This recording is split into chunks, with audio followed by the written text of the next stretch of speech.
Yeah, look, it was an active effort, I feel, from Alex Krasik to stir the pot there, and they got the reaction out of it. It's not difficult to get the reaction out of Fury when you want to. You can push the right buttons there, and for someone who right now is trying to diminish what this event is, Tyson Fury is actively trying to say that, look, I don't care about Undisputed, not because he doesn't care about Undisputed, but because he doesn't want to big up in his mind that this is a big occasion. He wants to simplify it and say, this is just a fight.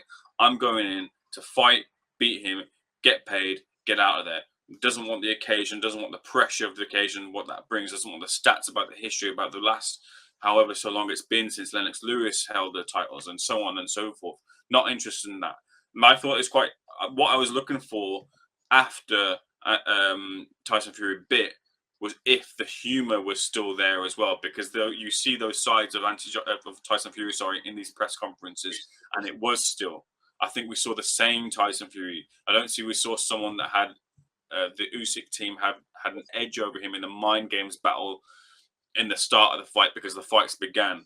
No, I don't think we saw that. I think we saw the same Tyson Fury. We saw the one that will bite, and we saw the one that will have a joke as well too. So, all in all, I thought it was good fare from Fury. I thought he gave about as good. He didn't quite get the greatest hits in terms of his jokes and humor, but we got one that's ready to bite back. We got one that was ready to bite back at Krasik and Usyk. I thought what was interesting for me is they sort of tried to play it off. Usyk sort of tried to play it off and not kind of get in towards all the back and forths, but when the heads went together, Oleksandr Usyk was willing there to assert himself. So he was also trying to send a message, in my opinion, there too, to say, look, you might be big, but I'm here and I can handle. We'll see if he can on the night.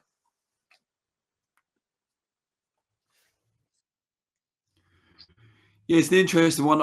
I'm aware I'm having a few signal problems here at Shea Flexon. So I'm going to go and get my charger in a minute because I think maybe because I'm really low on battery, it's probably not helping.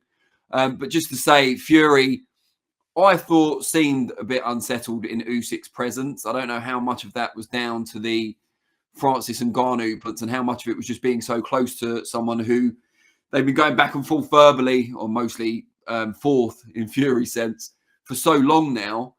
And now the fight's finally here, and it's coming only 2.5 months after that fight with Ngannou. And Fury's been quite inactive. He's had a lot of stick for not defending his title, and now he's going into the undisputed fight in just a few months. So it seems like it's all suddenly there for him. And he had said after the Ngannou fight, "I'll see you all next year." So maybe he didn't expect the fight to be so soon on February the 17th, but maybe also he didn't expect the press conference to be so soon. Maybe not. He didn't expect it to be this side of Christmas. And now here we are. And I'm sure he'll get into the flow. He's sure he's training and everything else. But maybe it's just a bit of kind of apprehension that suddenly this fight has been talked about for so long, and he's pronounced himself so confident of beating Oleksandr Usyk because he is too big and too strong. Now it's suddenly here, and he's trying to put it on Usyk's toes. But is that a bit of transference? Is he a bit unsettled?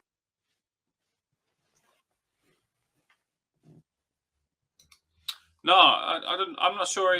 Eamon, did you get that? I can hear you. I'm not sure he is unsettled, to be honest with you. I thought it was standard fare from Tyson Fury. I thought he was just the same old joke. They even threw in like this world's sexiest sportsman gimmick type of thing as well, Danny. They were having fun with that press conference. They must have preempted that with Tyson Fury as well, who was happy to take that on board. World's sexiest sportsman apparently above Tommy Fury as well. And then they played the "I'm Too Sexy" music in there as well. Never seen that before in a press conference of this magnitude as well. I thought that they were having a little bit of fun there, in amongst also the fact that these two are going to duke out in the ring next year, February 17th. So, no, look, I mean, it's hard to say with these sort of things because these two are also masters of mind games as well. Tyson Fury is someone who's able to get into the heads of his future opponents. He's played Batman. Oleksandr Usyk has played Joker. Oleksandr Usyk didn't quite play the Joker this time round in the press conference. Alex Krasik was playing the Joker this time round in the press conference, which I thought was an intriguing little difference there.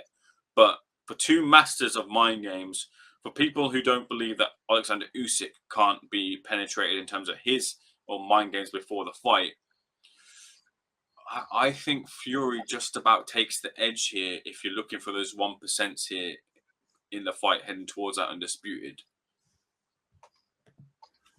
Yeah, just to say, I've now plugged in my charger and everything seems to be fine. My speed's gone up 5 times according to the speed test. So not sure what was happening before, but the seems to have done the trick. Hopefully I'm not frozen anymore. But yeah, let's go to some of the comments in the chat. Where are we? Greggies or Greggles, I think it's actually Greggles. It says Fury keeps saying, I've been told it's been 20-something years since Undisputed. Why is he saying I've been told or someone told me? He knows boxing history. He's downplaying. Yeah, but he's been saying for a long time that he doesn't care about Undisputed. So it's very much on brand for him to downplay it. I guess maybe that takes some of the pressure off, or maybe he really doesn't care about the accolades. But then, as you said, he is a student of the sport. So I'd be very surprised if that were the case. Mark Stevenson keeps it brief. He says, hello, sausage. Surely, you know, you're leaving one of us out there. Shouldn't it be sausages? Sausage and mash, perhaps? North London says, AJ wanted to change trainers. He got Derek James. Now James don't want to train AJ. James is training Garcia, and AJ is now training with Davison. I'm not sure that's true. We certainly haven't heard that from Derek James at this point. Matthew, very busy gym, though, isn't it? Very busy. It is very busy, and they haven't enjoyed the best of fortunes over the last few months either. But you would think that AJ's a bit more steadfast than to get his head turned by such, you know, fickle fortunes. Matthews Masternak says, was John Fury busy that day, or did Saudi not want him at the top table? I'd imagine there's so many things that John Fury could do to get arrested or chucked out of that country. Maybe it just wasn't worth the risk. But he's been there before. You know, we saw him there not long ago with Tommy, of course. So I'm not sure why he wasn't up at the top table. Eamon, did you see him about at the press conference? Didn't see John Fury about either. Didn't see Tommy Fury about either. Maybe a well-deserved rest. Maybe pitching his or signing autobiographies as well, or signing copies of his autobiography as well too. So maybe otherwise occupied. I hope I get a free one. King Dale Clark says, I think AJ should just retire at this point and get you want the audiobook. Yeah, I'd love the audiobook if he reads it himself. I think AJ should just retire at this point and get a real job. He fights about once a year and changes trainers every fight. It's not a real career. I mean, his bank balance would beg to differ, as would his profile. Although, didn't he? I saw a thing on Facebook that said Tyson Fury had come top of the sexiest sportsman currently, and AJ was like 3 or 4 or something. Need to see the stats behind that poll. Where did your vote go? Oh, mate, it's so difficult. Sexiest sportsman. Who qualifies as a sportsman? I mean, I do a bit of sparring. Can I pick myself? I don't quite know where. I think you might figure out. You know how you go on BoxRec and there's loads of, you got to click on like 74 and 75 for all those pages. I think you might be there on that list. Yeah, you can click that thing where you go directly to the last page, can't you? Yeah, I think so. Yeah, I think I should do that. Mark Stevenson says Usyk doesn't like the body blows. He proved it in his last fight. Yeah, I mean, Fury is a good body puncher. So, you know, if they're taking that as a thing, and he certainly didn't seem to like getting targeted there, then that could be a crucial strategy. Steve Wellings, SW Boxing. Danny phoning in from Addis Ababa.